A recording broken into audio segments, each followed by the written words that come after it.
বেলায় আমি খালি রুটিটা করলাম, আর কালকে রাত্রেবেলায় আলু আর গাজরের তরকারি করে রেখেছিলাম, মানে কালকে রাত্রেও এটা দিয়ে খাওয়া হয়ে গেছে, বেঁচে ছিল, তাই ভাবলাম এটাই গরম গরম রুটি করে জল খাওয়া। শীতের সময় খাবার তো নষ্ট হয় না। আর আজকে আমার সকালই চান পুজো হয়ে গেছে, কারণ কি ছেলে যাবে একটু কলেজ, তো তাড়াতাড়ি উঠে গেলাম। আর ছেলের আজকে লাস্ট পরীক্ষা।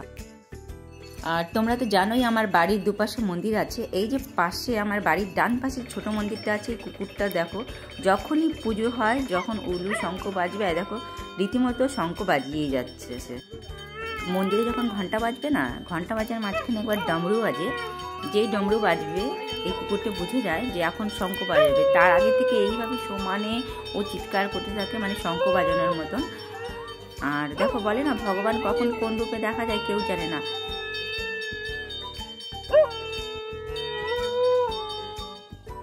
সকাল সকাল উঠলে বলে সব কাজ তাড়াতাড়ি হয়, তো আজকে 10টার মধ্যে আমি ভাতও বসিয়ে দিয়েছি। আর দেখো ভাত হয়ে গেছে।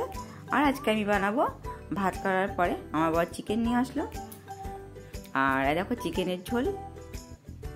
বাহ, আজকে চিকেনের পাতলা ঝোল, আজকে এটাই হবে রেসিপি। সব মশলা যেভাবে দিয়ে বানানো সবাই তো জানো। আর এই চিকেনের মানে এভারেস্টের গরম মশলাটা দিলে পরে চিকেন মশলাটা দিলে খুব ভালো হয়। তো এই হলো আমার দুপুরের আজকে রান্নাবাড়ি। আহা, চিকেনের পাতলা ঝোল দারুণ, একটু ঝাল ঝাল করে বানিয়েছি। তো তোমাদের চিকেন কীভাবে তোমরা খেতে ভালোবাসো, আমি তো আজকে একটু ঝালই বানিয়েছি আজকে এই চিকেনের পাতলা ঝোলের সাথে। আর কালকে একটু ডাল আছে আর একটু তরকারি আছে, মিলিয়ে ঝুলিয়ে হয়ে যাবে।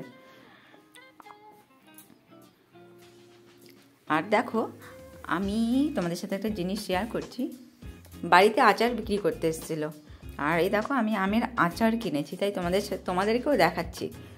আচার তো সবার আশা করি টক পছন্দ।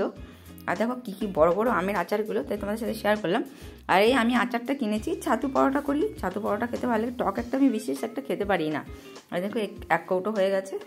সময় অসময় ভাত ডালের সাথে খেতে ভালো লাগে, আর আমি বেশি ছাতু পরোটাই ভালো লাগে।